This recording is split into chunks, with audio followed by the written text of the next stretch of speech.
Welcome to Season 5 of Measure Twice, Cut Once. This whole season is an exploration into behind the scenes of not just quilting, but building a creative business that truly lights you up. As someone who's navigated the exciting, sometimes bumpy world of turning a passion into a profession, I'm excited to pull back the curtain and share my own experiences. Some episodes will be just me, diving deep into my personal journey, while others will feature guests who are also navigating the world of creative entrepreneurship. We'll explore the nitty-gritty of building a creative business, the lessons learned, and the unexpected challenges that come with transforming your craft into a thriving enterprise. And don't worry, I'm not leaving storytelling behind. Instead, I'll be weaving them into the conversations about what it takes to grow a business while staying true to your creative spirit. So whether you're dreaming of starting your own business or you just love hearing about creative entrepreneurship, this season is for you. Today's episode is a bonus, 99.5, and also a little departure from my normal.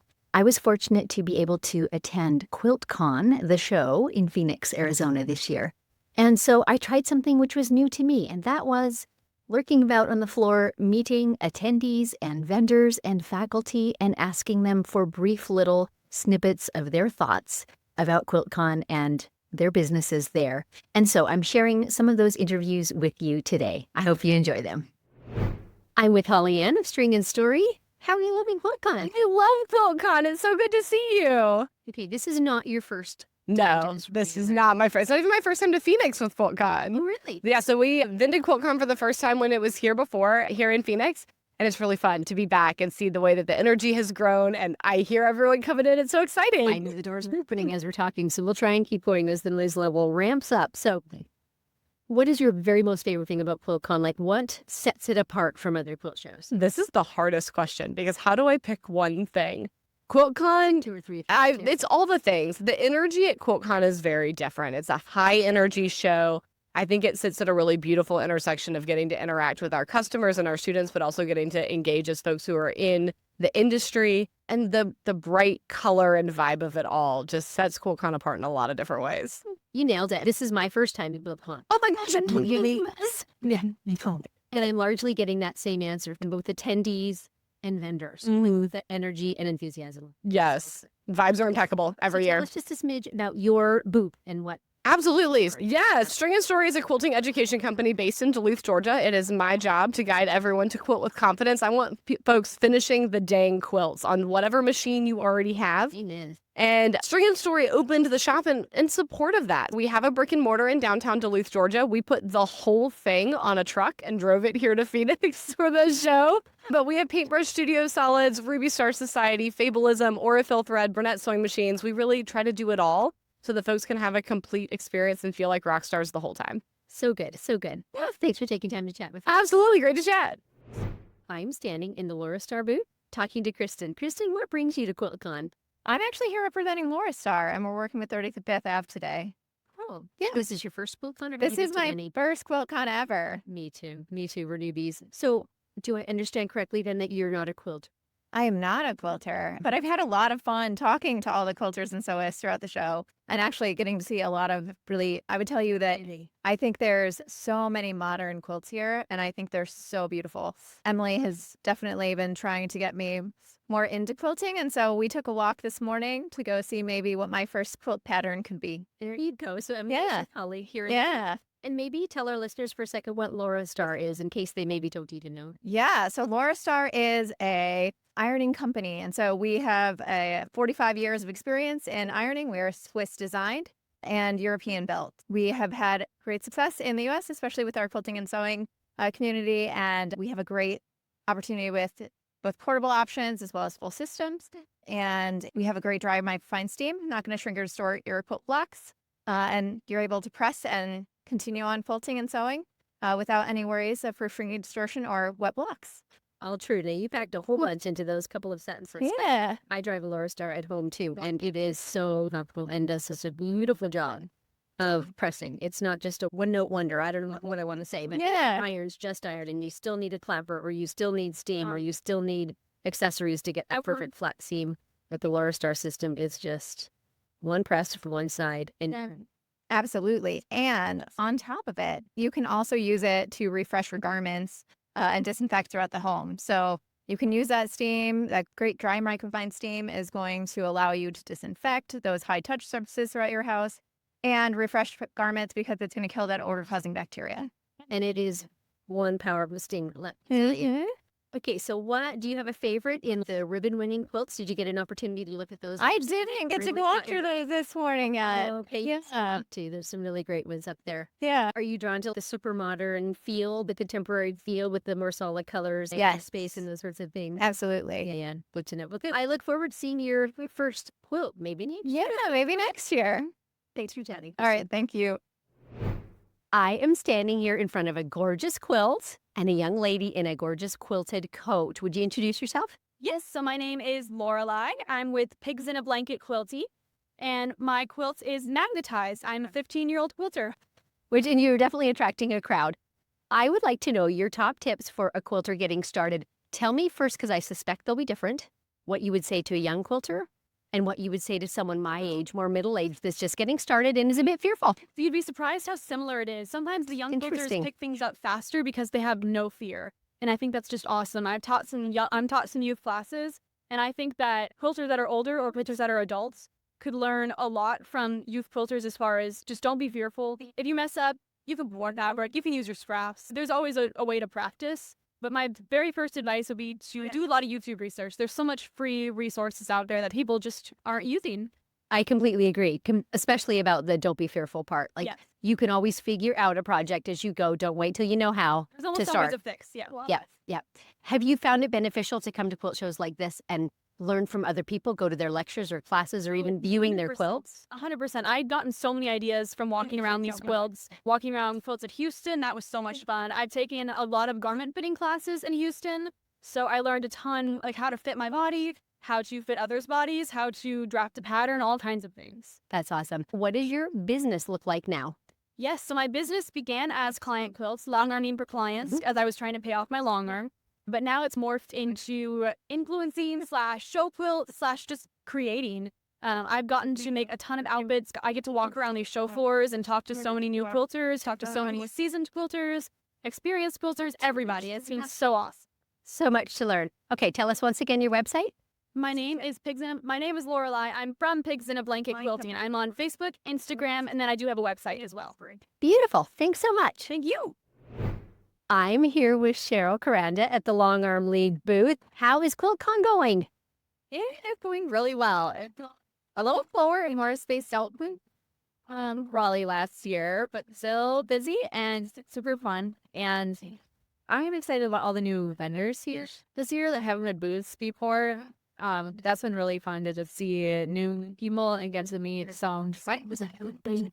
And we've had pretty good traffic at the booth, and the pouches are still very popular this year at the Longarm League booth. So that is another win. Our viewers, of course, can't see them, but the League booth has a couple of couches, and if you've ever walked a quilt show, you know how welcoming a couch to sit on can be. So for me, this is first QuiltCon. How many have you guys been to? So this is my third one. I know that Jess has gone to more before, but I started in Atlanta, then Raleigh, and then here. So awesome. So awesome. What is your very favorite thing about QuiltCon? Seeing people. It's just the excitement. Everybody is just happy to be here and excited, and it's so fun getting to meet people in your life that you only talk to online. 3D people, am I right? Yeah. We're so used to knowing each other in the virtual spaces, and it's lovely to get to meet face to face. It is. It's great. It's wonderful. That's definitely the best part. Well, thanks, Cheryl. Thank you. I'm here with Natalie of OESD. And how are you enjoying QuiltCon this year? Oh, it is a wonderful, wonderful show. It's the happiest show. Is this the first time for you or many times? Many times. Yeah. Many times. Yeah. And it's a highlight of the year for sure. Awesome. So tell me a little bit about what OESD is. OESD, we have been around for about 30 years. Oh, wow. For home embroidery systems. And about 5 years ago, we released a wonderful collection of Longarm designs with Ananda Murphy. Right. And from there, we just kept growing. We got a great response from them and wanted to continue to grow that category. We had longarmers coming to the site though, and they were saying it was very embroidery forward. So this year we made a sister site at quilting.oesd.com. Oh, perfect. Expanding it, we have about 1,000 designs currently. A lot of the Amanda collection, wonderful in-house artwork. But what we're kind of starting with here at QuiltCon this year is amazing collaborations with Tulipy, Carolyn Friedlander, and Ruby Star Society, translating their fabric, their most beloved fabrics and appliques into edge-to-edge and welcome designs. Oh, that's going to be an amazing resource for long armors. How exciting. It's been a wonderful project. We first started with Amanda's Flora and Fauna collection, making quilting designs, and then moved to Rashida Coleman-Hill's Hey Ladies. And we have embroidery designs for those as well. So you can make a project that uses the fabric, then it's sewn with a longarm design that's based onto that fabric, and then you can even add embroidery. So it's a fully cohesive project. So if you're a fan of one of these ladies, you can totally fangirl on them from start to finish. I love that. Well, thanks for taking the time to chat with me. Thank you for coming in. It's a pleasure. So I've met a new friend, Amy, at QuiltCon. Amy, is this your first one or one of many? This is my first. I haven't been to QuiltCon before. And what? I have been loving it. It has been so delightful to meet so many people. It really has been so much fun. Favorite thing to be needed? Oh, yes. All the time. Yeah. I mean, and I did buy quite a bit of fabric. But and also being inspired by the quilts. Like walking through the show, it's just magnificent to see all of the talent that is out there. It's so fun to watch people.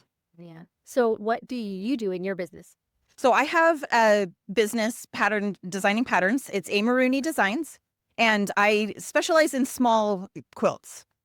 Table toppers, table runners, pillows, and things like that. I love projects that you can do in a short amount of time because when I first started quilting, I couldn't afford to do a big quilt. And so I started designing the patterns I could afford to make as a young mom, and I could do it in a nap time, work on it on a weekend, and then it would be done in a reasonable amount of time because there's nothing like the satisfaction of holding up a project that's finished and you look at it and you're like, I did that. And I love it. Yes. And as a mom, you know that those things are few and far between. So amazing. Well, thanks for the insights, and I hope to bump into you again. I think it was so fun to meet you. I am standing with Karlee Porter in front of her booth. First time ever, yes? Yes. Hi. It's my third year trifecta. First year, I taught the whole time. Second year, I floated around like a butterfly and did nothing productive except for hang out with people and give them tattoos.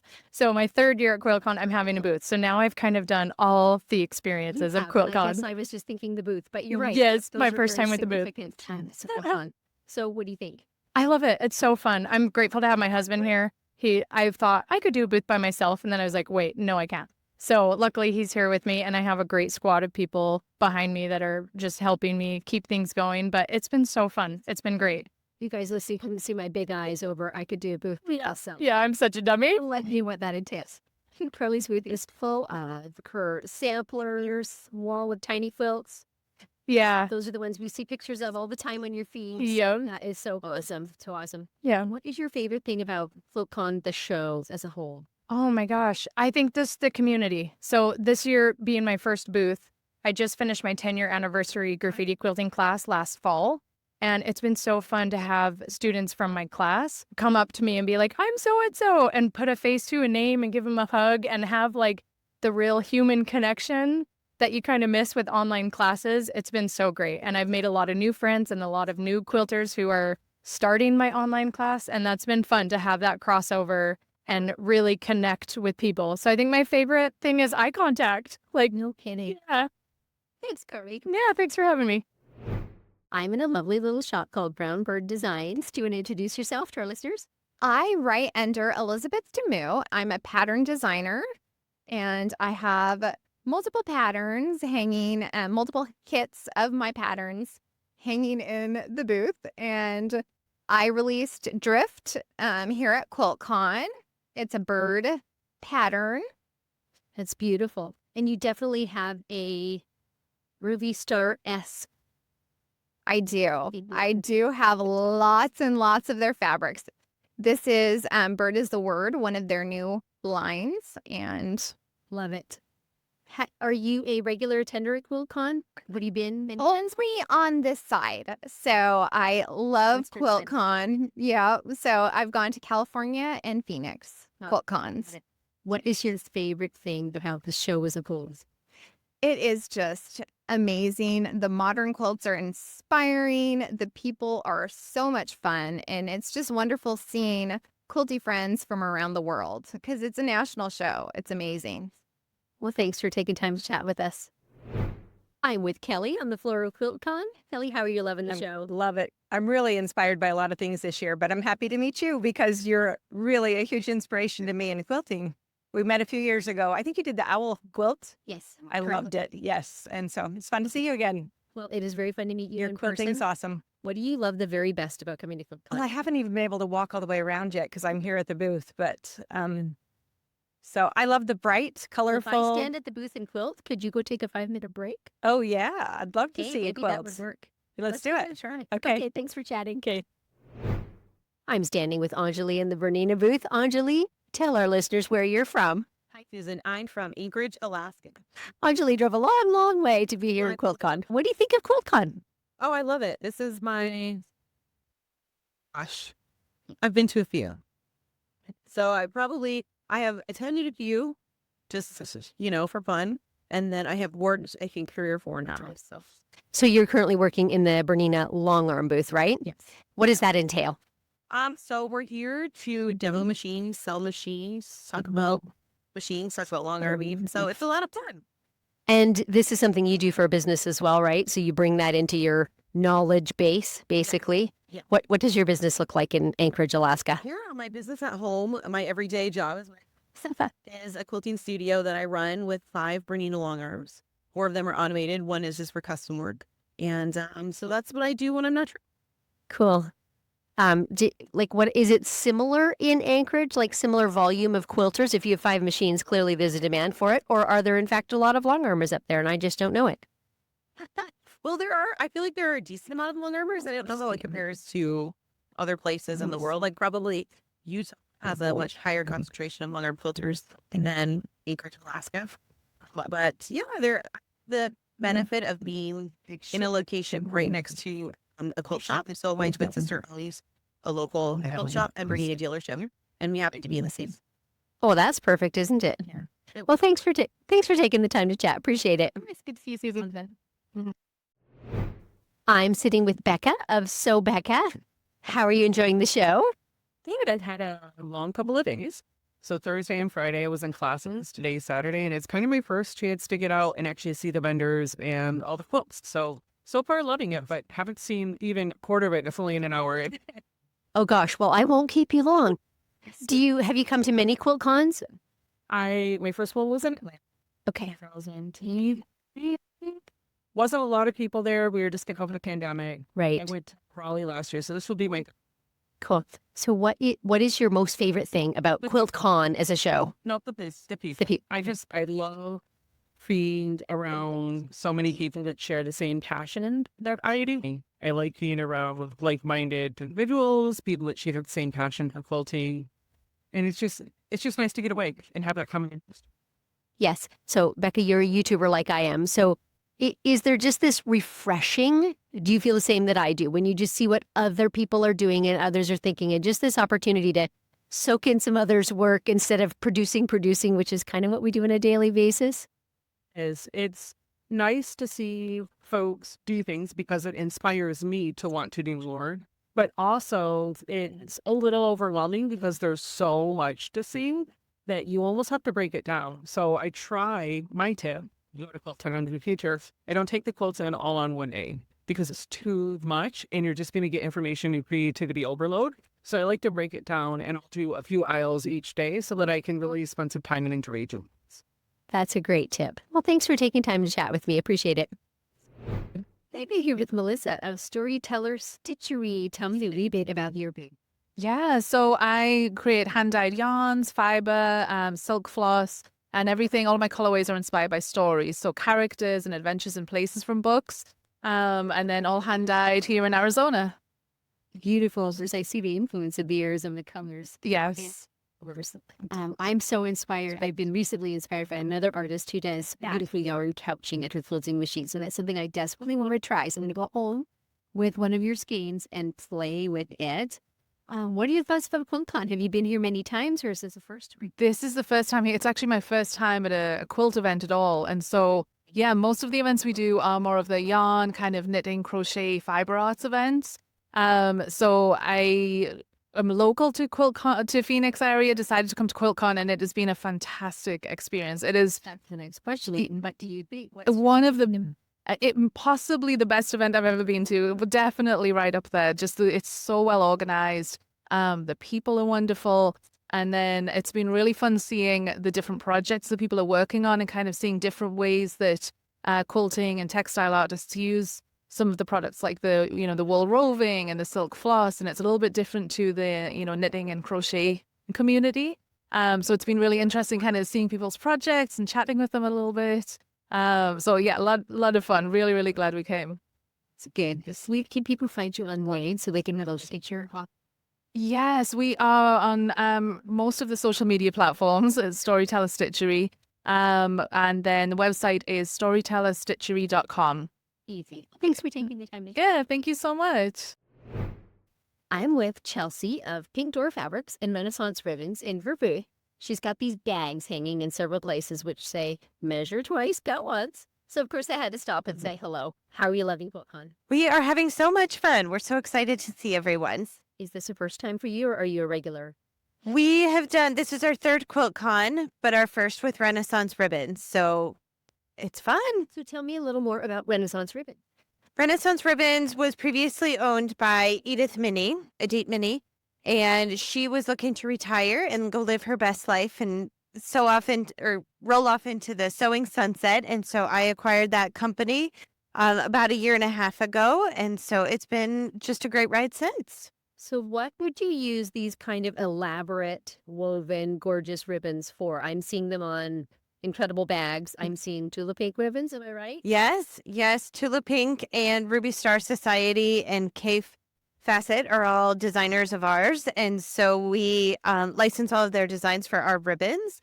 And so they're really a huge wide array of things that they can be used on. We primarily use them on bags, but you could use them for dog leashes or adornments on jean jackets or clothing or all sorts of different things. So if you really want to bling up your latest sewing project, come from one of these ribbons, am I right? Yes. What is your very most favorite thing about the QuiltCon? Oh, I love that we get to see so many. We're primarily an online shop. We have a brick and mortar just north of Denver and Frederick. But I really love being able to see all of our customers in person. So many people come up and say, oh, I did your Block of the Month, or I did your, Queen of Diamonds, or I buy online from you. And so it's fun to put a face with a name. And it's just such a joyous atmosphere. Nobody's having a bad day here at QuiltCon. Well, that's wonderful. Well, thanks for taking the time to chat with me. Thanks so much for having me. I'm sitting at a table with Sarah, who's attending QuiltCon. Sarah, what brings you all the way from California to QuiltCon? Well, this is my first time at QuiltCon. I wanted to experience it. We have the Pacific International Quilt Show in Santa Clara. However, that is being discontinued, which is a real shame because it's a great chance to see local and international artists. And we have about 30 members from our guild. We Silicon Valley Modern Quilt Field tour here, and that's really exciting. And I also volunteered and did white glove for 2 days. So I really enjoyed it. I love the energy. I love seeing everybody wear their me-made things. And it's been a real joy and a bright spark in this time where things are kind of challenging. So I'm very grateful. So was volunteering kind of your way of getting to know people, getting introduced to people?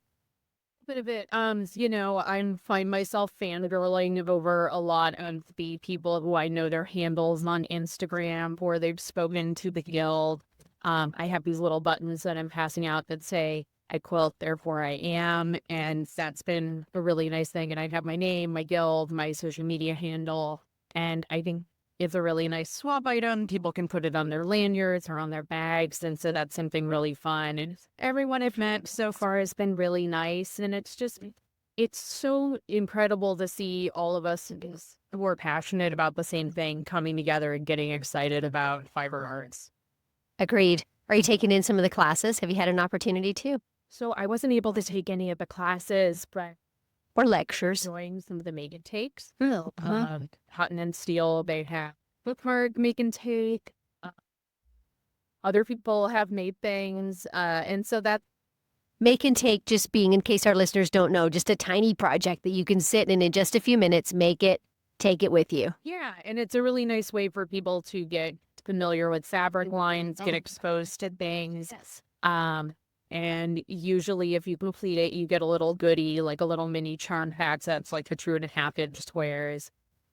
But it's interesting because for me, as someone who's involved in our Silicon Match and Quilt Guild and who ends up planning retreats and such, these are really great ideas for us to take back home to our guild or for little make and takes for activities, that sort of thing. So I'm very inspired by everything I see around me and seeing the clothes and seeing the quilts, and just it makes me want to be a better sewist, a better quilter. I love all that. Thanks for taking time to chat with me. Sure, my pleasure. Thank you for talking to me. Taylor's joining me. Let me have your quick top 3 or top highlights of QuiltCon. Oh my gosh. Putting you on the spot. Let's see. Last year, I absolutely loved seeing all the quilts on Instagram. But I love being able to just stick my face right into them and look at the stitches and peek around the other side and see other people's response to the quilt in person. There's nothing. I mean, Instagram is great, but there's nothing like seeing it. Oh, I couldn't agree more. This is my first QuiltCon too. So yeah, I do the same thing. Just get right up close and personal to those quilts, and then also step back from them about 20 feet. And that gives you a whole other perspective too, doesn't it? Any other highlights for you? Something you're looking forward to taking home with you? Well, I'm really enjoying doing the hands-on workshops, which I hadn't signed up for before I got here. I got to kind of sneak into, get the little papers from the board and get in. So the hands-on stuff has been a little surprise for me because I wasn't. What type of workshops have you done? The one on the Y seams, because those in a crunchy seams really, I sliced through multiple points because I just didn't know how to do it at partial seam. And now I'm like, ooh, I have options now. I have skills. So I'm excited about that. The teacher did a great job explaining the actual techniques for how to do that. And then I did a few seminars on color, which were so exciting because I never done any art classes in high school. It's been like just learning about actually how colors work and how they respond to each other has been just so fantastic. And the whole thing is just, I'm overwhelmed with how amazing it is to be there. I'm so glad that I made the choice to. Good. Well, I look forward to seeing your future quilts. Thanks for stopping and chatting. I'm here with Blair. We're on the quilt floor. The doors have just opened for the final day of QuiltCon. What are you finding you love best about the show this year?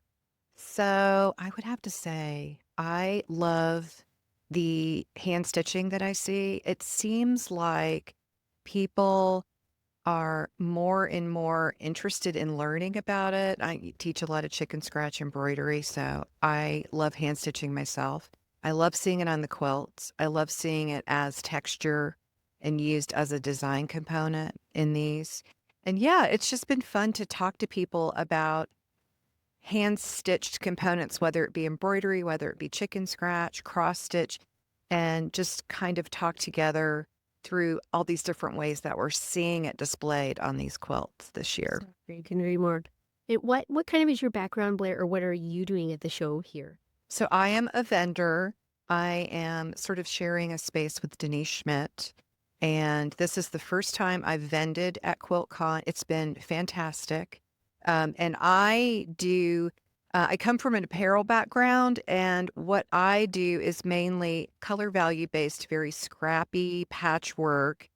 And then this whole component of chicken scratch embroidery sort of emerged in my business. Well, it was a personal obsession that sort of emerged into like this whole other side of my business. So it's 2 arms under Wisecraft Handmade.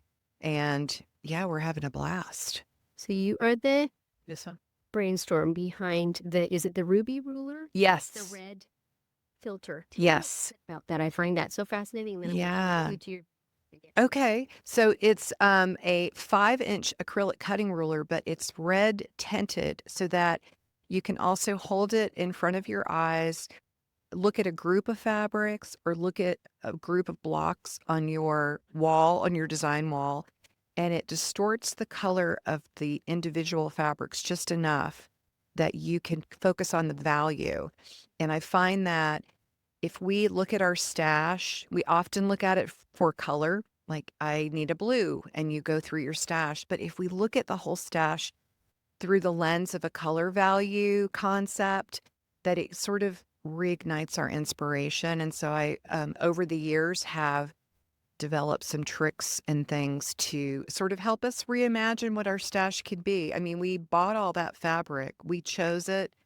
I feel like we should use it. We all have more than we'll ever need. So true. Because I love scrappy quilts too, it makes such a difference in how I view them and how I arrange them. It just makes an enormous difference. I can't overstate that. It really does. And a lot of times I think we feel a design barrier, a personal design barrier of breaking up things like a curated fat quarter set or things like that. But when you break it up and you mix it in with fabric you've already lovingly purchased and chosen, it really becomes your aesthetic. And sometimes it takes, a little work to get there, trial and error. But once you get there and once it clicks, I love seeing that in my students. Once it clicks, they're like, I get it now. I understand. It's great. It's really fun. So good. Well, thanks for taking a few minutes to chat. Thank you. I'm with Brandy Maslowski in her own little podcast, The Corner in the Elisa Iron Booth.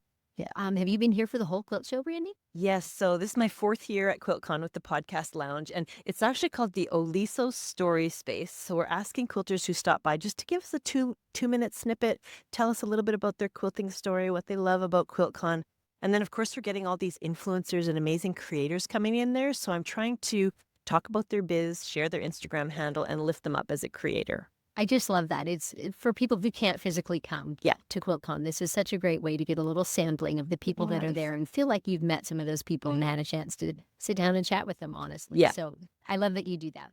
Yeah, and this time I did it in a different way. I chose to be here 9 a.m. to noon every day so people can find me at a specific time. And then the rest of the day I am doing lives in the show, showing the quilts, meeting the vendors. I'm doing stuff for people who just can't come to QuiltCon. It's just not feasible for them. And I'm getting some good love in the comments. They're like, oh, thanks for showing the show. And, thanks for showing my quilt from Canada and those kind of things. So it's been a lot of fun. That's so nice because, of course, there are many, many people that can't make it. Yes, in person. absolutely. And so to be able to give them a little of that flavor and that feel is just very, very good. Thanks for being so generous. It's my pleasure. I am having a blast. All right. Well, till next time. Catch you at the next quilt show. Take care. I'm sitting with Melanie, who is one of the designers for Ruby Star Society. I'm such a fan, of course, but this is my first QuiltCon. So I want to hear about the genius that's behind the fashion shows every. Hi. We spend a lot of time in our studio and in our weekly meetings with our designers who are kind of spread out all across the country, talking about what we can bring to the show. This is such a big show for us. So along the way, we just try to collect ideas, and then we kind of have this policy of coming up with as many crazy ideas as possible, weird ideas, bad ideas, especially bad ideas. And then over time, we narrow them down and pick our favorites. And I think last year we realized that people love to dress up for the show. I wore a jumpsuit last year. Some of the attendees had them, and we were like, oh yeah, that looks like a great thing. Let's do that. And we've always loved caftans, so that was a no-brainer. So yeah, that's just some of our favorite things, and we'll see what we do. We'll go home and compare notes and see what we do for next year. So what does that look like on the floor? One day was jumpsuit day. Is that That's right. So the first day we called it Spirit Day, and that was sort of like wear your Ruby Star garments, whatever they are, anything goes. The second day was jumpsuit day, and people were wearing variations on jumpsuits, but a lot of coveralls with patches and little quilted pieces sewn on. They were just amazing, like so much creativity. The third day was Caftan Day. And so there were a lot of women wandering around in these lovely, flowy, comfy dresses. It was great. I love it. Well, certainly your booth has that hum around. It does, yeah. Which is just lovely. Thank And I'm you. sure QuiltCon appreciates you bringing that too. Thanks for taking the time to chat with me. Appreciate it. Thank you. I'm in the Aurifil booth with Claire, and I've confessed to Claire that I am a quilt maker and a Longarm quilter, and I don't use Oneto, so she's doing some bits with nice. I'm going to try my best. So, Aurifil's the thread. I'm a quilter myself, and I switched to Aurifil, and I've never looked back. And that's before I worked with the company. It is just a dream to work with. It works on every machine. It just slides through. There's never any problems. There's 270 colours to choose from as well, so there's a massive variety. There's different weights, so you can get different definition in your quilting. It's just the perfect thread to use. I totally understand the appeal and having different weights for different. Yes. One of my big old questions is, when I use 100% quality thread, I have super low lint, and I love that because I do a lot of quilts. Yes. That matters to me. So kind of how does it measure up, and where's that sort of tipping point? The way that the thread is actually produced is it goes through a whole process, and it's actually like seared and like a burning process. So it actually gets rid of all the lint. So there's very, very little lint with our cotton thread.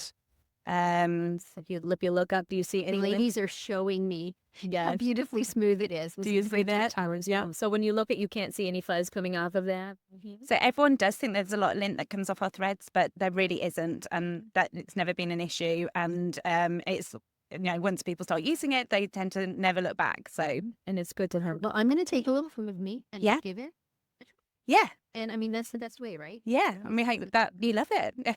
All right, thanks so much for Thank you. I'm taking a little walking break with Calista at Wonderfil Threads. Calista, as a learner, I know my favorite of your products is the Deco Bob Bobbins with the 80-weight thread because I feel like they last ever. What's one of your favorite threads? So I've been really into hand sewing recently, and specifically hand embroidery. So I'm always reaching for eleganza, but when I want to add a little bit of like sparkle and like a little bit accent of a special area, I like to use the dazzle. I love the dazzle too. I agree. That's such a pretty decorative thread. If someone was a beginner to hand stitching, are those threads that they would want to? I think I would definitely recommend the eleganza. It's like a really nice and easy to use thread. And I think a lot of people, when they think about hand sewing or like hand stitching or like hand embroidery, they think about like floss and things like that. And while that's perfectly fine to use as well, I actually prefer like the pearl cotton, which is what eleganza is, because you don't have to split it. So, and the plies especially, and also because when you have floss, it's actually a little flatter than a pearl cotton, which is more round in shape. So when you're doing especially things like bullions or even just like a running stitch, it's got more definition to it. And I really love how it like sits on the fabric and everything. So it's definitely my go-to, and it's super easy to use. Like, even if you're like the most beginner of beginner, you cannot mess up using that thread. I was watching in your booth the other day, and you had a little make and take project with Bruges and she was showing how to make labels. Would that be a suitable thread? Yes, absolutely. So that is the one that she was using to make labels, and she was actually using 50 weight thread and doubling up before, but then when I saw her using it, I was like, wait, why don't you use the eleganza? And I actually showed her, and that's actually what she switched to now. And it's like got more dimension to it, so I really love it. And it's nice that she's used it for this application as well. I think that's awesome. Well, thanks for taking a minute to chat with me. No problem. It's great talking to you. I'm standing with Erynn at the Innova booth, and we're chatting about all the different ways that you can load quilts on long arm rails. What's your opinion about the right way to load a quilt? Well, first of all, I try to always tell people there is no right way. Just kind of knowing what you do and why you do it is important, and then being able to make those important decisions when it's time to change stuff or reach for a different skill, because I think it wins. So at home in my studio, I use the subtypes. I really love the way they are great because they're so fast to load. I love that they're a little bit more low profile than some of the other alternatives. So I typically load the product and drink it up over my tongue bar. I get to grab from that canvas as I'm playing, making sure things are straight. And then just about as that fabric hits to the bottom side of that bar, I have enough. I know I have enough if I go around to the back of my machine to then flip under the dead bar and up right on top of the edge. Or up to the bar. That's what I did my sentence on.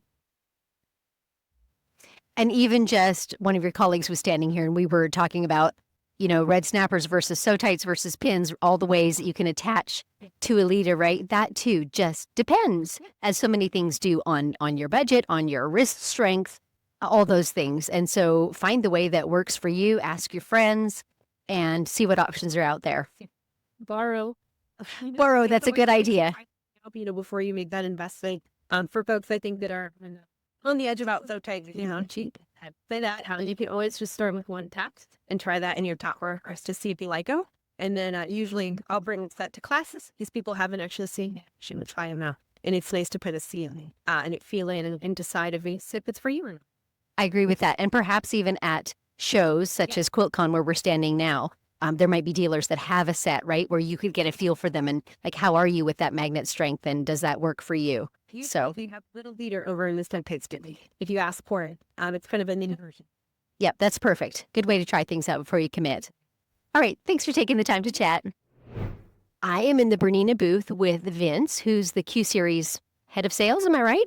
Yes. In the U.S.? Yes. And lots of you listeners will know Stella, my long arm, but Stella has brand new twin sisters, which have just broken out in the last week or so at quilt shows. Tell me more about those. Yes, we actually are now introducing the two loop frames, and they're for the Q16, the Q16 Plus. What fit on the one is the Q Series loop frame, and we have a domestic hoop frame for your 9, 8, 7 series with the Berninas that you can put on there, and you can actually sew your quilt on a hoop. They're 5-foot frames, and you can actually sew a king-size quilt on them because they're a hoop. They don't roll, they are hooped in. So it is a great new product that Bernina has, and I think you're going to love it. The huge advantage is that small footprint. So for people who have space-challenged homes or, basically small spaces, but also the domestic machine, the frame can be lowered so low that you can actually sit at it as well if standing is an issue for you. It is, yes. So we actually have it set up here at the show that we're at. And we have one that is up, it's where you stand up, or the other. We have it lowered down where you can just sit at it, so it's comfortable. So there's so many options. I just feel like this has hit so many midpoints between that, the long arm that is a sit-down machine on a table and the long arm that is on a frame. This is hitting all the points in between. It is. I'm thinking there's going to be a lot of people who have their domestic machines that does not quilt yet, that want to move to a frame. You can put your domestic machine on the frame and try it out. And then if you want to go bigger, you can actually add the Q16 to the same frame later down the road, or you can come and look at that. Or you have a sit down that you want to move to a frame. And this gives you that opportunity. You don't have the space. So good. Well, I look forward to seeing these come into more common use over the next few months. Thanks for chatting with me. Thank you. I appreciate it. Okay, standing with Carolina, and it was hard to get close to you. You have such a loyal fan club, which is awesome to see. Thank you. Thank you so much. To start with, will you say your whole name with your last name so I'm sure to get it right? Oneto. Oneto. Carolina Oneto. Lovely. Well, I've just sat through a lecture of yours on color composition. You did a fantastic job of laying out some very complex and a lot of concepts in small, manageable bites. I am not a trained artist in any way, but I came away from that thinking, I can do this. I can apply this. Absolutely. So I'm curious, what came first for you, making quilts or the passion for color? I think that I always like art. I have been always before being a quilter as a hobby, I studied watercolor painting. So I think color is being always something that I love. So right? Maybe you. Yeah, and once I started quilting, it was so clear to me that okay, color is the thing that I want to use. I love that. Yeah. Being here at QuiltCon really highlights how in North America we have all the fabric, all the tools, all the gadgets at our fingertips. Almost no matter where you live, it's one online order away. How different is that living in Mexico now? And does that influence the type of work that you do? Yeah, I think, well, now I'm just there the last 8 months. So before that, we live in Brazil. And in Brazil, it wasn't easy to get the materials, right? So commonly what I do is when I travel, I buy all my fabrics. But you know what that means? That I can't buy yards. I just buy small amounts of each color. And in some way, I think that makes me create the quilts in the way that I create, with small pieces, creating many color transitions, because I never have more than a half a yard in one color. Right? Right. Yeah. So that definitely influences. Absolutely. Yeah. I love that. Absolutely. And I so appreciated that your presentation was full of pictures, not only of quilts, but of artwork. Yeah, you know, because that we all can go also with to museums, and there we can apply this concept and understand better what we are seeing, right? Trying to bring what we see there to your quilts, to your compositions. Because these are principles that are not new. No, and they are implemented. Yeah. Exactly. Thank you very much. Okay, thank you. I'm standing with Chris in front of his booth, Modern American Vintage, and Chris makes the most incredible wooden quilter's tools. What got you started in this? Okay, so my mom is the quilter of the family. She had a little chopstick that she was using as a point turner. Right. And it snapped on her while she was using it one day. Splintered. And so I had cobbled together just a small smattering of tools from the Facebook Marketplace and garage sales to, kind of give my son and I the same experience that I had growing up with my grandpa making, wooden toys and stuff like that. I love that. And then so her point turner snapped on her. And I just made something quickly out of quilted maple and the spalted Hawaiian koa, and she showed it to the her bosses at the quilt studio that she was working at, and they did a destash video of some just simple point turners, and they sold out right away, and it's just snowballed since then. So what a great story! So I was by your booth yesterday, and I got a thread holder that's got a houndstooth kind of design in it. It is incredibly intricate. So if you were doing that, let's say a clapper with houndstooth, like how many pieces are in that? Hundreds, absolutely hundreds. But the good thing about it is I do it in phases. Like a lot of quilters, you sew together strips, you strip piecing, but with wood and glue instead of fabric threads. So there's something to be learned between the crafts. Right. How cool is that? So is this your first QuiltCon, or is this one of many? Your third already? Yep, and we would not miss another QuiltCon for anything. What's your favorite thing about QuiltCon? The energy and the people that come here are some of the most just friendly, happiest people to be here. The creativity that you get to talk about with everybody just kind of fills the tank for the rest of the year. So completely very, agree. Very inspiring. Well, thanks very much for joining me. It's been a pleasure. Absolutely. Thank you. My friend, I hope that those snippets made you feel like you had a small chance to be present at QuiltCon as well. So thanks so much for listening, and let me know what you thought of the interviews and if you'd like to hear more of this style of what I call little snippet interviews.